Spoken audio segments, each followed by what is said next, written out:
नमस्कार साथीहरु, शेयर बजारमा लगानी गर्नु सजिलो लाग्न सक्छ, तर नसोचेको घाटाले धेरैलाई डराइरहेको हुन्छ।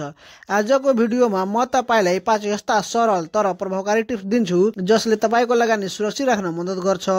यदि तपाई नयाँ लगानीकर्ता हो भने यो भिडियो तपाईको लागि एकदमै उपयोगी हुन्छ। साथै यस च्यानलमा नयाँ हुनुहुन्छ भने शेयर बजारसँग सम्बन्धित जानकारीमूलक भिडियोको लागि यस च्यानललाई लाइक, सब्स्क्राइब र कमेन्ट गर्न नभुल्नुहोला। टिप नम्बर 1, अध्ययन नगरी पैसा नहाल्नुहोस्। सबभन्दा पहिलो कुरा, कुनै पनि कम्पनीमा लगानी गर्नु अघि राम्रोसँग अध्ययन गर्नुहोस्। केही साथीको सल्लाहमा वा फेसबुक ग्रुपमा कसैले भनेको भरमा शेयर किन्नुहोस् भने त्यो खतरनाक हुन सक्छ।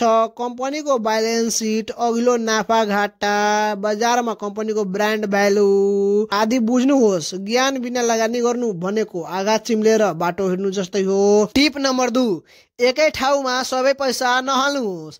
सबै पैसा एउटै शेयरमा नहाल्नुहोस्। लगानीलाई विविध बनाउनुहोस्। Bank, hydro power, insurance, finance जस्ता क्षेत्रहरूमा मिलेर लगानी गर्नुहोस्। यदि एउटा शेयर घट्यो भने अरूले घाटा सम्हाल्न सक्छ। यसलाई don't put all your eggs in one basket भन्ने भनाइले राम्रोसँग बुझेको हुन्छ। अफवाह नम्बर 3, हल्लामा विश्वास नगर्नुहोस्। सोशल मिडिया वा कुनै व्यक्तिले भनेको भरमा शेयर नकिन्नुहोस्। धेरै जसो हल्ला बजारलाई प्रभावकारी गर्नको लागि फैलाइएको हुन्छ।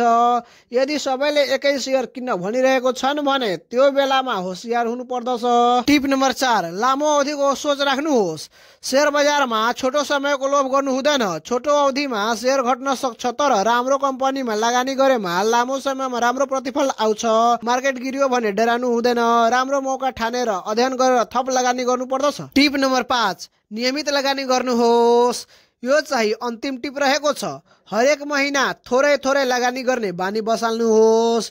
यसलाई SIP सिस्टमेटिक इन्भेस्टमेन्ट प्लान भनिन्छ। यसो गर्दा बजारको उतार चढावले असर कम हुन्छ, तर तपाईले राम्रो औसत मूल्यमा शेयर किन्न सक्नुहुन्छ। यिनै 5 टिप अपनाएर तपाई पनि शेयर बजारमा घाटाबाट बच्न सक्नुहुन्छ। बजारमा सबै कुरा नसोचेको हुँदैन, तर सचेत भएर लगानी गर्दा सफलता सम्भव छ।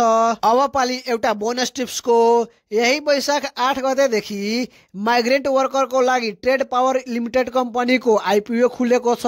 यदि तपाई वा तपाईका घर परिवारबाट कुनै विदेशमा बसिरहेको छ भने त्यसलाई डिमेट एकाउन्ट खोलाएर IPO भर्न लगाउनु, किनकि यहाँ भन्दा त्यहाँ पर्ने सम्भावना बढिरहेको हुन्छ। र यससँग सम्बन्धित एउटा स्पेशल भिडियो यही च्यानलमा हामी लिएर आउने छौं। बोनस टिप्स नम्बर 2, यदि तपाईसँग पैसा छ र सोध्दै हुनुहुन्छ भने कहाँ लगानी गर्ने भने तपाईको लागि RBBL डिभेन्चर नामक एउटा डिभेन्चर IPO खुलेको छ। त्यसमा लगानी गरेर तपाईको पैसा सुरक्षित गर्न सक्नुहुन्छ। यो भिडियो मन पर्यो भने लाइक, शेयर र सब्स्क्राइब गर्न नभुल्नुहोला। फेरि भेटौँला अर्को उपयोगी जानकारी सहित। धन्यवाद।